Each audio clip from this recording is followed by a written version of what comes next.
My mother looked me straight in the eye and said, "We've set up college funds for all the grandchildren, except Melody."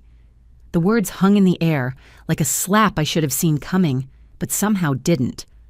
When I asked why my daughter was excluded from this family blessing, she shrugged with the casual cruelty only a parent can perfect. "Let's be realistic, Diane. She'll probably just get married anyway. Boys need education more. They'll have families to support." I'm Diane Brennan, 38 years old, and in that moment, sitting at my parents' mahogany dining table, I felt my entire world tilt off its axis. But I didn't explode. I didn't scream. I simply nodded and continued cutting my turkey while my mother announced that they'd invested $35,000 in each of my brother's sons' futures. $35,000 each for Bryce and Cole, my nephews who spent more time on PlayStation than homework. $0 for Melody, my daughter who'd been reading medical journals since she was 12. My mother, Ruth Brennan, had always been the family's financial gatekeeper. At 65, she wore her control like her string of pearls, polished and prominent. She'd inherited a substantial sum from my grandfather and managed it with the iron fist of someone who believed money was power, and power should flow through male bloodlines. My father, Frank, had spent 30 years carrying mail and another 10 years in retirement, carrying my mother's opinions as if they were his own. "The boys are going places," my mother continued, beaming at my brother Todd, who sat across from me with his wife Janine. "Todd's already teaching them about real estate. They'll be empire builders, just like their father." Todd had the decency to look uncomfortable, shifting in his seat while his wife nodded enthusiastically. Todd was 40, 2 years older than me, and had built what everyone called a successful real estate business. What they didn't mention was the 3 refinanced mortgages and the constant bailouts from our mother when deals went south. His twin boys, Bryce and Cole, were 15 and carbon copies of their father, charming, confident, and coasting through life on assumptions of inherited success. "Empire builders," I repeated quietly, glancing at Melody, who sat beside me with her hands folded in her lap. At 14, she had the composure of someone twice her age, a skill she'd learned from watching adults dismiss her existence at every family gathering. She'd won the state science fair 3 months ago with a project on neurotransmitters that even I, a registered nurse, had trouble fully understanding. Not one person at this table had congratulated her. "What about Melody's empire?" I asked, my voice steady as lake water before a storm. My mother actually laughed. The sound tinkled through the dining room like breaking glass. "Oh, Diane, sweet, idealistic Diane. Melody's a lovely girl, truly. Pretty face, gentle demeanor. She'll make someone a wonderful wife. Why waste money on medical school when she'll quit the moment babies come along?" "She wants to be a neurosurgeon," I said. "She's 14. Last year, she wanted to be an astronaut. Girls have dreams, then they have babies. It's biology, dear." Frank nodded sagely, polishing his glasses with his napkin. "Your mother has a point. We've invested wisely in the boys' futures. Traditional values still mean something in this family." Traditional values, the phrase that had haunted my entire existence in this family. Traditional values that meant I'd worked night shifts throughout nursing school, while my brother got a free ride through business college. Traditional values that meant I was praised for my sacrifice as a single mother, while being simultaneously pitied for my failure to keep a husband alive, as if the drunk driver who killed Marcus had checked with me first. "Besides," Janine added, her voice honeyed with false sympathy, "nursing is such a good career for you, Diane. Flexible hours for a single mom. Melody could follow in your footsteps. Nurses are so important." The condescension dripped from every word. Janine, who hadn't worked a day since marrying my brother, who spent her afternoons at the country club planning charity luncheons where rich women congratulated themselves for raising money they'd never earned. I looked at each face around that table, my family, the people who were supposed to love and support us unconditionally. They'd just put a price tag on my daughter's worth and found her lacking. $35,000 for each boy. Nothing for the girl who could recite the periodic table at age 7, who volunteered at the hospital on weekends, who dreamed of discovering cures for the diseases that had taken her father. "Thank you for letting me know," I said finally, my voice calm as a flatlined heart monitor. "I appreciate the transparency about where Melody stands in this family's priorities." 4 years later, when those precious accounts were desperately needed and mysteriously empty, when my mother's jaw dropped to her chest in disbelief, when everything they'd built on prejudice came crashing down, I would remember this moment, the moment they showed me exactly who they were, the moment I decided to show them exactly who we could become. The Brennan family Sunday dinners were sacred, carved into our calendars like commandments. Every week without fail, 3 generations gathered around my parents' mahogany dining table in their Cincinnati home, a Victorian-era house that my mother had inherited and treated like a shrine to proper family values. I'd been attending these dinners for 38 years, first as a daughter learning to set the table correctly, then as a single mother teaching my own daughter to smile politely while being ignored. My husband Marcus had been dead for 12 years. A drunk driver on I-75 had ended his life when Melody was just 2 years old, leaving me with a toddler, a mortgage, and a nursing degree I'd just finished. The settlement money went straight to bills and Melody's future. Every penny accounted for in spreadsheets I updated monthly. While other widows might have crumbled, I built our life brick by brick, shift by shift, working 12-hour rotations in the cardiac unit at Cincinnati General. "Your mother's doing her best," Ruth would tell visitors, speaking about me as if I weren't standing right there. "It's not easy for a woman alone. Thank goodness she has family support." Family support. That meant Sunday dinners where my mother criticized my parenting choices while praising Todd's wife Janine for her Martha Stewart centerpieces. It meant Christmas gifts where the boys received expensive electronics while Melody got dress-up clothes and toy makeup sets. It meant watching my father teach Bryce and Cole about investments while telling Melody she had such pretty handwriting when she showed him her perfect report card. My brother Todd had what my parents called the American dream. He'd married Janine straight out of college, a sorority girl with blonde highlights and a trust fund that helped launch his real estate business. They lived in a house with columns out front, the kind that screamed success to anyone driving past. Todd sold commercial properties to chain restaurants and strip mall developers, deals my mother described as building the future of Ohio. The twins, Bryce and Cole, were 15 and already standing 6 feet tall, varsity football players who high-fived each other overseas on their report cards. "Boys will be boys," Frank would chuckle when they talked back to their mother or forgot to thank my parents for their gifts. "They've got spirit. That's what matters in business." Meanwhile, Melody sat at these dinners like a ghost everyone could see but nobody acknowledged. She'd learned to bring a book, tucked discreetly in her lap, reading about molecular biology while conversations flowed around her like she was furniture. At 14, she was all angles and determination, her father's sharp mind wrapped in my stubborn persistence. Her teachers called her gifted. My mother called her sweet but too serious for her own good. "You should encourage her to be more social," Ruth advised me one Sunday as Melody helped me clear plates. "Boys don't like girls who are too smart. She'll intimidate them with all this science talk." "Maybe she's not trying to attract boys, Mom. Maybe she's trying to cure cancer." "Don't fill her head with impossible dreams, Diane. You're setting her up for disappointment."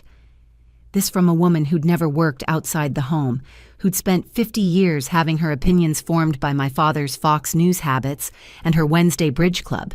Ruth Brennan had grown up in an era where women went to college to find husbands, not careers. She'd met Frank at Ohio State, dropped out junior year to marry him, and never looked back. In her mind, this was success. This was what women should want. My father, Frank, was quieter in his dismissal of Melody, which somehow hurt more. He'd been a mailman for 30 years, proud of his federal pension and his ability to provide. When he retired, he'd handed over the family finances to my mother completely, content to putter in his garage workshop and avoid conflict. "Your mother handles these things," he'd say whenever I tried to talk to him directly about family matters. The family trust from my grandfather was substantial, though nobody spoke exact figures. My mother parceled out information about it like rewards for good behavior. Todd knew more than I did, of course. Men needed to understand finances. Women needed to understand their place.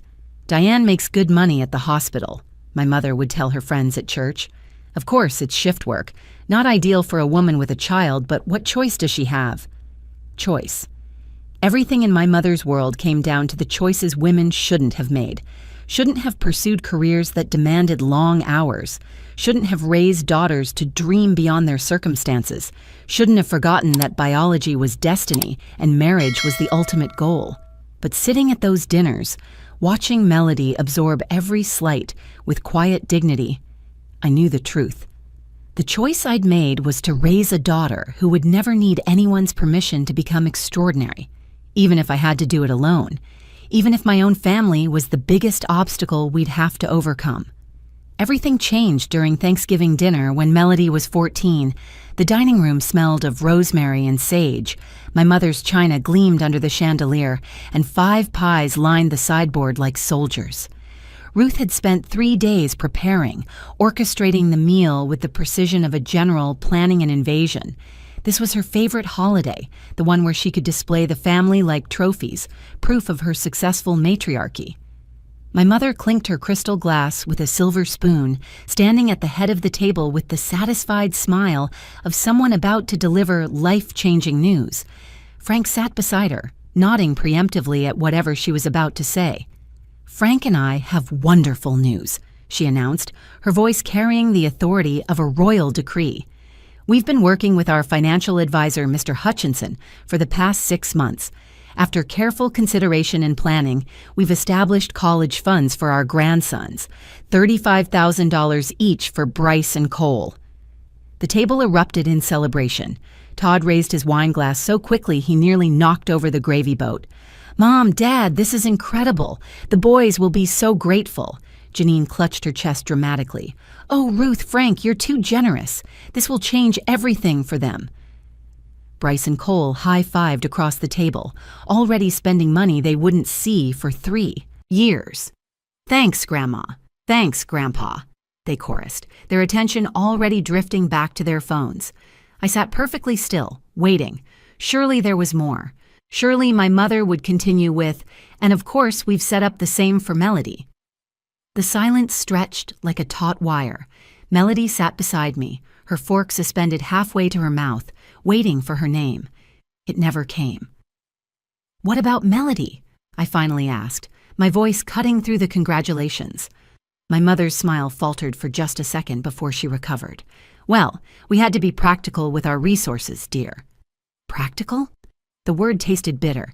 "You just announced $70,000 for Todd's boys. How is excluding Melody practical?" Ruth sighed the way she did when I was child and asked for something unreasonable, like staying up past 8 or wearing pants to church. "Diane, let's be realistic. Girls have different paths available to them. Melody's pretty, she's sweet, she has a gentle nature. She'll probably get married right out of high school anyway. Why waste money on college when she'll just end up being a housewife?" The room temperature seemed to drop 10 degrees. I could feel Melody shrinking beside me, trying to disappear into her chair. "Mom, she has a 4.0 GPA. She's taking AP classes as a freshman. She wants to be a doctor." Ruth actually laughed, a tinkling sound that made my skin crawl. "A doctor? Honey, that's 7 years of schooling at least, not counting residency. By then, her biological clock will be ticking so loud she won't be able to hear her patients. The boys, however, they need good educations to provide for their future families. It's simple economics." Frank nodded sagely, finally contributing his wisdom. "Your mother has a point, Diane. We've seen it happen time and again. Girls get these big career dreams, then love comes along and poof, everything changes. Remember Jennifer from down the street? Harvard Law, and now she's selling essential oils on Facebook." "Jennifer had 3 children and chose to prioritize them," I said carefully. "That was her choice. Melody deserves to have choices too." Todd cleared his throat uncomfortably. "Diane, it's their money. They can distribute it however they see fit." "Of course you'd say that, Todd. Your children are benefiting from their sexism." "Sexism?" My mother's voice rose an octave. "How dare you? We're being practical, realistic. Traditional values aren't sexism, they're wisdom." Janine decided to help, which only made things worse. "I had a psychology degree, Diane, and look at me now. Happiest I've ever been, staying home with the boys, supporting Todd's career. That degree was a waste of my parents' money." "Then why didn't your parents ask for a refund?" I shot back. "Diane," my mother snapped, "you're being ridiculous and ruining Thanksgiving. The decision has been made. The papers are signed. The accounts are established. If you really believe in this, Dr. Nonsense, you can pay for it yourself. You make decent money as a nurse. I looked around the table at my family. Todd avoided my eyes, suddenly fascinated by his cranberry sauce. Janine pursed her lips in disapproval. My parents sat united in their conviction. And Melody, my brilliant, ambitious daughter, stared at her plate with tears threatening to spill. "You're right," I said quietly. "I will pay for it myself, every penny, and when Melody becomes the neurosurgeon she dreams of being, when she's saving lives and changing the world, I want you to remember this moment. I want you to remember that you looked at a brilliant young woman and saw nothing but a future housewife. I want you to remember that you chose to invest in mediocrity over excellence because of what's between their legs." That night, as I tucked Melody into bed, she asked me a question that broke my heart into pieces I'm still finding years later. "Mom, am I worth less because I'm a girl?" "Never," I said, sitting on the edge of her bed and taking her hands in mine. "You're worth everything, and I'm going to prove it. Not to them, but to you." "But Grandma said girls don't need education." Maybe she's right. Maybe I'm wasting time dreaming about medical school. I turned on her bedside lamp so she could see my face clearly. "Your grandmother is wrong. She's been wrong her entire life, and she's too scared to admit it. You are going to become exactly who you want to be, and I'm going to make sure of it." The next morning, while Melody was at school, I drove to Fifth Third Bank and made 3 decisions that would reshape our entire future. First, I withdrew my entire emergency fund, $8,000 I'd saved over 5 years, and opened a high-yield investment account in Melody's name. The banker looked concerned when I emptied my safety net. "Are you sure about this, Miss Brennan? Emergency funds are important for single parents." "My daughter is my emergency," I replied, signing the papers. Second, I marched into my supervisor's office at Cincinnati General and requested every available overtime shift, every holiday coverage, every double that came available. "I need maximum hours," I told Patricia, my nursing director. "Diane, you'll burn out. You're already working full-time. What's going on?" "I'm investing in my daughter's future since my family won't." Patricia, a woman who'd worked her way up from bedpan duty to department head, understood immediately. "I'll put you first on the call list. The holiday shifts pay double time and a half.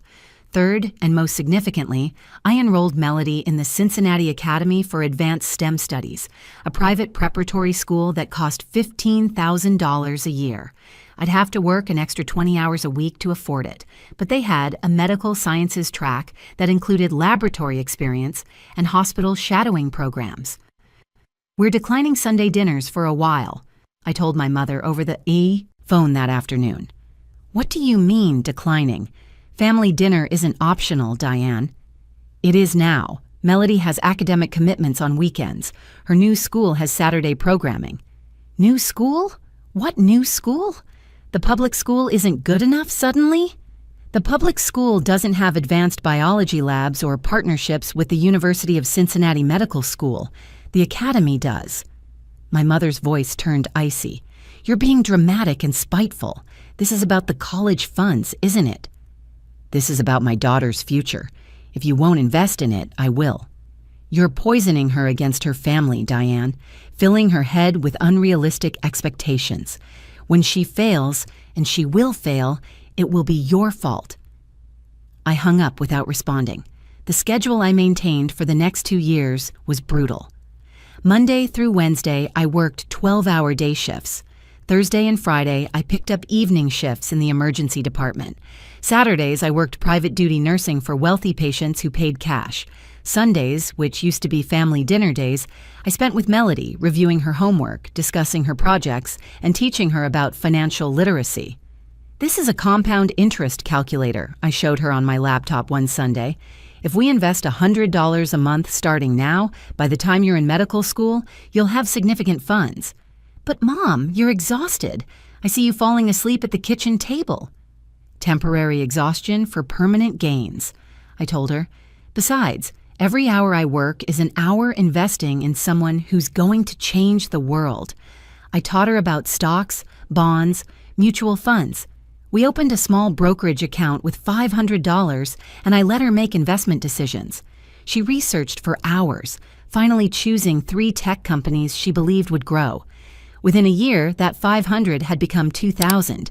Meanwhile, I watched from social media as my nephews coasted through high school. Bryce posted photos from parties every weekend. Cole shared videos of himself playing video games instead of studying. Their grades, when Janine occasionally bragged about them, were C's and B's at best. "Boys mature later," my mother would comment on Facebook. "They'll catch up when it matters." My mother called monthly, leaving voicemails that ranged from guilt trips to outright accusations. "You're destroying this family," one message said. "Melody needs her grandparents, and you're denying her that relationship out of spite." But I wasn't denying Melody anything.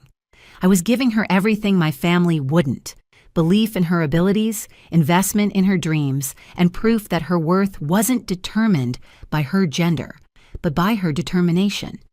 Every exhausted morning, every missed lunch break, every holiday shift was a brick in the foundation of her future. 4 years passed like a blur of hospital shifts and late-night study sessions. Melody, now 18, had been accepted to Johns Hopkins University with a partial scholarship for pre-med. The morning of her graduation party, which my parents had reluctantly agreed to attend after months of my father's tentative phone calls, Todd's silver Mercedes pulled into my driveway an hour early. He stepped out looking like he'd aged a decade overnight. His usual confident salesman swagger was gone, replaced by something that looked dangerously close to panic. "Diane, I need to talk to you, right now, alone." We stepped onto my front porch. The morning air was crisp, and Todd kept running his hands through his hair, a nervous habit from childhood I hadn't seen in years. "The college funds are gone," he said without preamble. "What do you mean gone?" "I mean gone. Empty. $70,000 vanished." His voice cracked on the last word. I set down my coffee cup carefully, my mind racing. How is that possible? Those were protected accounts. Mom gave me and Janine access last year, said we were trustees since the boys were getting close to college age. Janine thought it was general family money, like a savings account we could manage. She invested it all in her friend's business venture, some essential oils multi-level marketing scheme. We lost everything. Both accounts completely drained. The weight of his words settled between us like a fallen tree. Does Mom know? I have to tell her today. The boys just got their acceptance letters. Bryce got into Ohio State, Cole into Cincinnati State Community College. We need those funds, Diane. His voice broke completely now. I'm mortgaged to the hilt, 3 properties underwater. The real estate market tanked with the recent interest rate hikes. I've got nothing. We've got nothing. And Janine? She's in the car, crying. She didn't know they were college funds. She thought she was helping, investing in a sure thing. Her friend promised triple returns in 6 months. As if orchestrated by fate itself, my mother's white Cadillac pulled into the driveway, followed by my father's truck. They emerged dressed for a celebration, my mother wearing her favorite pearl necklace and the satisfied expression of someone who expected gratitude for gracing us with their presence. "Todd?" My mother's smile faltered, seeing her son's destroyed expression. "What are you doing here so early?" "We need to talk inside," Todd mumbled. The revelation happened in my living room, the same room where I'd spent countless nights working on budget spreadsheets while Melody studied at the dining table. Todd's confession came out in stutters and half sentences, while Janine sobbed into a throw pillow I'd bought at Target on clearance. The funds are gone, all of it, $70,000. My mother's face went through a series of transformations I'd never witnessed before. Confusion shifted to disbelief, then to rage, and finally to something that looked like complete system failure. $70,000 gone? She collapsed onto my secondhand sofa, the one she'd always criticized for being too firm. How could you be so irresponsible? You gave us access, Janine wailed, mascara streaming down her cheeks. You said it was family money that needed better management. For the boys' college, my mother shrieked. It was always for college. Frank, for the first time in my memory, shouted at Todd. You incompetent fool! That was their future. Your boys' future. We can take out loans, Todd said weakly. With what credit? Frank spat. You're bankrupt in everything but paperwork. In that moment of chaos, Melody walked in from her room wearing her valedictorian sash over her dress, holding an envelope. The room fell silent as if she'd fired a gun. "Grandma, Grandpa," she said with perfect composure, "I wanted to share my news with everyone together. I've been accepted to Johns Hopkins University for pre-med. I also received the Robertson Science Scholarship, which provides $30,000 per year for 4 years. That's $120,000 total." My mother's mouth opened and closed without sound. Melody continued, her voice steady and clear. "Additionally, the investment account Mom and I built together is now worth $47,000. We started with $8,000 4 years ago and grew it through careful research and strategic investments in biotechnology and renewable energy sectors." She turned to look directly at my mother. "I wanted to thank you both.